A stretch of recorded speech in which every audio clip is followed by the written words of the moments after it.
अगर तुम बदलाव चाहती हो तो पहले लोगों को उनकी नींद से जगाओ। करिश्मा सिंह अपने ही चक्रव्यूह में फंसते फंसते बची हैं। नो डाउट प्लान कमाल का है और अकेले जैसे हैंडल कर रही है, उस पे सैल्यूट है यार। और यही तो चैलेंज भी है जो देखने में मजा आता है। और वैसे भी क्वीन को चैलेंजेस फेस करने अच्छे से आते हैं और उम्मीद है कि इनका ये प्लान चिंगारी गैंग को सीख दे। इकबाल की हेल्प से करिश्मा ने हरीश को तो बचा लिया, लेकिन इकबाल बेचारा फंस गया और एंड में मार खा के रूठ के जाने वाले एक्सप्रेशन, सो क्यूट। बट क्या करें, करिश्मा अगर आपको ना लगाती तो वो खुद बहुत बुरी तरह फंस जाती। So no hard feelings bro. आप भी बहुत सेल्फलेसली एमपीटी के लिए काम करते हैं and I appreciate it a lot. So a date is set up. Wow, मुझे बिन्नी से कोई प्रॉब्लम नहीं है, बट अभी ये सब एक्सेप्ट नहीं हो रहा, इतनी जल्दी तो नहीं। और मुझे तो लग रहा है कि चीता से भी एक्सेप्ट नहीं की जा रही ये सब चीज, और इस सब की वजह से बिन्नी हर्ट हो सकती है, विच इज रॉन्ग। 6, 5, 6, 10, 6, 20, 6.5 ये फनी हो गया क्योंकि इसमें बिन्नी इन्वॉल्व हो गई और सायरा बेगम बिल्लू जी के रिएक्शन का तड़का अलग। लेकिन चीता वहाँ से निकलना चाहता था, उसने तो इग्नोर कर दिया सब कुछ बिकॉज वो इस फेज में है ही नहीं कि वो किसी रिलेशन को टाइम दे सके। आई थिंक ये ट्रैक गलत वे में जा रहा है। बिल्लू जी को ये सब नहीं करना चाहिए। बिन्नी की फीलिंग्स के साथ खेलना हो गया, खुद के दिल को बहलाने के लिए किसी और का इस्तेमाल करना नहीं सही, और ये बात तो चीता भी नहीं चाहेंगे। पहले तो बदनाम सर के लिए तालियां, वाओ क्या बात है इनकी। महिला थाने के ऑफिसर्स इनके चेले हैं, सब लोग अपनी छोड़ते हैं लेकिन ये बहुत लंबी लंबी छोड़ते हैं।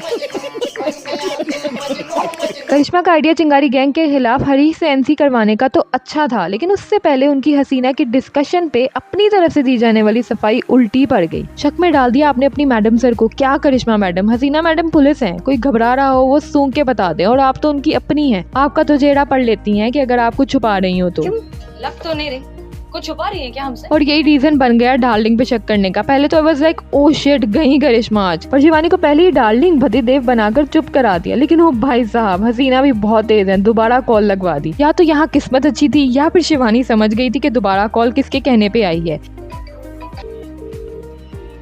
ये सीन बहुत कमाल का था। कहने को तो बस एक रिंगटोन बज रही थी, लेकिन दिल डर रहा था कि इतनी बुरी तरह से मैडम सर के हाथों पकड़े जाने से। खैर करिश्मा सिंह की लक अब तक तो काम कर गई और हसीना ने शक के बावजूद भी उनके मैटर को बाद के लिए रख दिया क्योंकि शिवानी से मिलने जाना जरूरी था। शिवानी सही कहती है, शराब जैसी चीज मुआशरे के लिए सही नहीं है, लेकिन ये जरूरी नहीं कि जो चीज आपको गलत लग रही है वो सबको गलत लगे। और आज हसीना मैडम ने जो कहा कि बदलाव लाने के लिए पहले लोगों में अवेयरनेस लाई जाए, वो सही कहा है। ऐसे अचानक से फैसला दे देने से नुकसान ही होता है और वो हो रहा है। एक्चुअल में मैं अगर शिवानी को देखूं तो वो अपना फैसला वापस नहीं ले रही क्योंकि वो खुद को सिस्टम समझती है, लेकिन हर सिस्टम में कमियां भी होती हैं और उनसे वो चीज एक्सेप्ट नहीं हो रही कि उनके फैसले में कोई कमी है। आई डोंट नो, शायद ये ताकत का नशा है जो जानते हुए भी कि हसीना सही है लेकिन फिर भी अपनी बात से पीछे नहीं हट रही। वो फैसला वापस नहीं ले रही और लेंगी भी कैसे? पेशे से वकील जो है, और वकील अपनी बात को किसी भी हाल में सही साबित करता है। वैसे अगर मैं गलत नहीं हूँ तो करिश्मा ने शिवानी में डर पैदा किया है, डर उसकी सल्तनत के खत्म होने का। अगर ये अल्फाजों का जाल करिश्मा का सही जगह जाकर लगा तो चिंगारी को बुझते वक्त नहीं लगेगा। आने वाली एपिसोड इंटरेस्टिंग होगी बहुत, सो प्लीज आप सब मैडम से टीवी पे जरूर देखें, it's a request. Madam sir episode 657।